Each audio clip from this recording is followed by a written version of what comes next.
It's a beautiful Saturday morning at talaga namang napakasarap gumising kapag ang magkakat ng iyong tulog ay may prepared ng breakfast for you. Pagtayo ko nga ay nakita ko agad itong prepared meal for me. Masarap din pala ang veggie salad kapag nilagyan ng bell pepper at celery. At dahil nga acts of service, ang love language na gusto kong ma-receive ay sobrang na-appreciate ko ang ganitong gestures.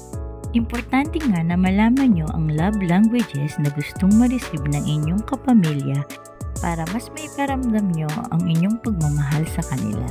Ako naman ay laging giving gifts at quality time ang love language na ibinibigay.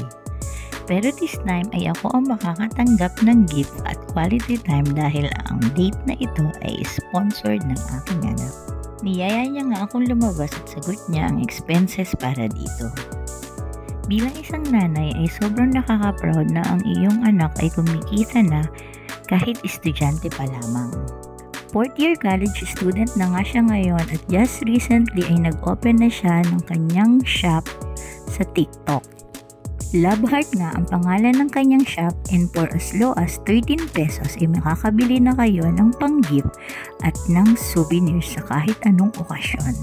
Importante nga na maipakita natin ang pagmamahal natin sa ating pamilya dahil anuman ang lakas ng ating sigaw at iyak sa kanilang paglisan ay hindi na nila ito maririnig. Family is everything, ika nga, kaya always make effort to show your love for them.